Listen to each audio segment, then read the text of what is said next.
Injury update for you guys. So Ray remains in the concussion protocol. Alec looks like he's trending in the right direction. Get another look at him today. With that, time's yours. What kind of look has Anthony Brown given you yesterday? Yeah, it was good. One day, we had to walk through the day before, so it's really just been one day. Hopefully we can get a good look at it again today here.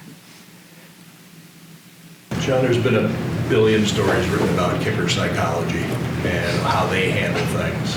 I wanted to ask, what are things that can be done to help them from the team, organizational, outside world standpoint? What are the do's and don'ts for managing a kicker over the course of his season or his career? Yeah, I think it starts with not overthinking it. Honestly, it's not. I'm not certified in that field, but let's just start there.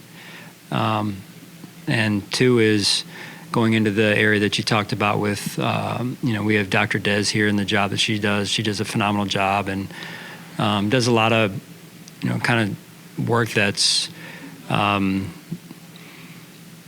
say in the gaps, if you will. It's just kind of the nature of that role, and does a great job connecting with the players at all the positions across the team. I think the mentality, the mental piece of the game is real and is very powerful. Sounds like it's kind of a hands-off from the coaching standpoint then, do you think? Psychologically, if you see some technical. I would say it's probably team to team. For us, as far as we're concerned and how we do things, yes, there are some things that are hands off, and I let those people do their jobs. That's what they're qualified to do, and build those key relationships. I think there's a connected piece of that from a bigger picture point of view of week to week, day to day messaging, and also there's checking in with players and who needs a little bump once in a while of, hey, you're doing a great job, man, or I believe in you. I think those things are important. Sean, what have you learned about Brandon Codrington?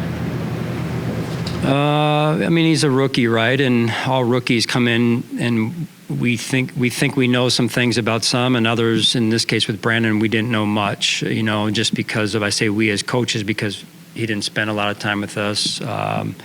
Wasn't a situation that, at the combine you get to spend time with some of these young players, and you can kind of get to a point of the tank is at least a quarter full, and then you fill in the rest from there. So I think he's done a really good job of doing a very difficult job.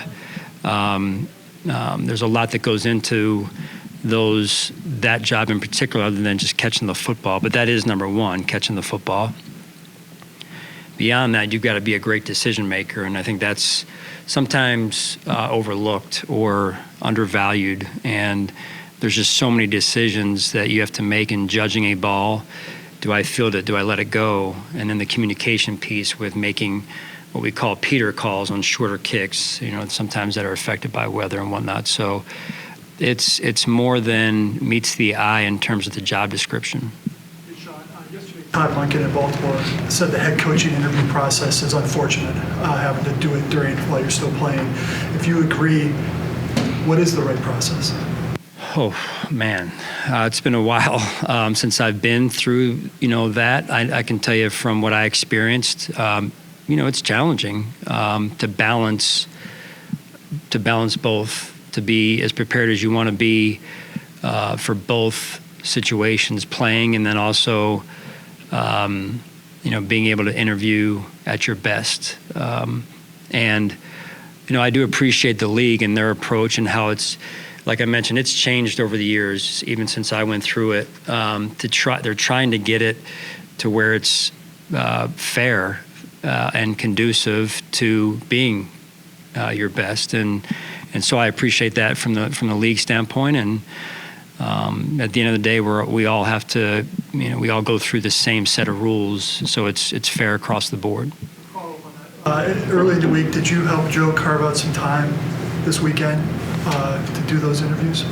We communicated on that, over the last couple of weeks. At the end of the day, Joe has my full support, number one. I think he's earned that. And then two is, everything in moderation, right? So keep the main thing the main thing. And but Joe's wired in the way that he is. He's a good person. He's a really good coach. And he does a great job of keeping things in proper order.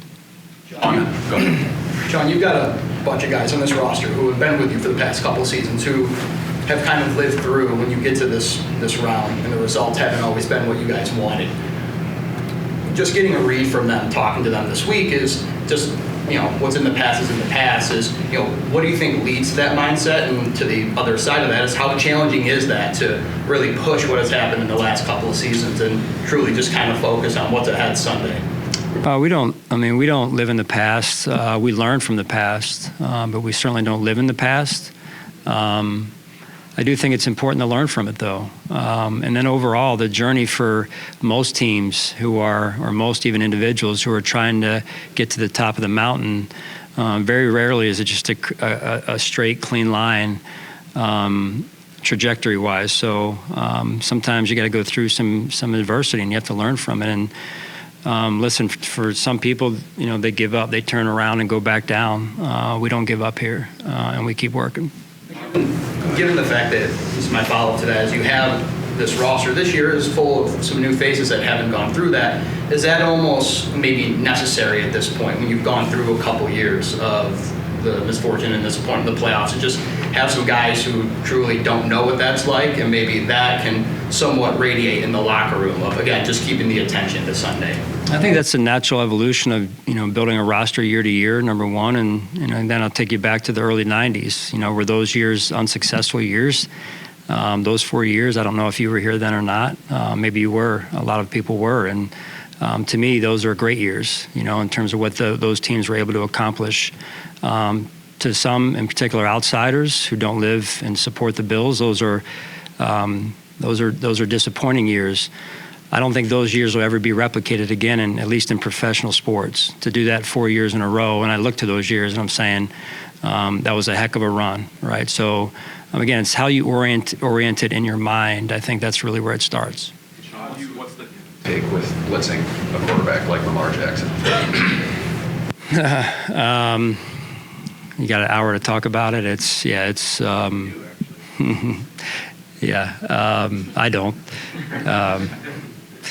I should have said, Tim, I don't have that much time. I wish I did. We can talk about it, but no, it's there's certainly give and take, to both approaches. So he's unique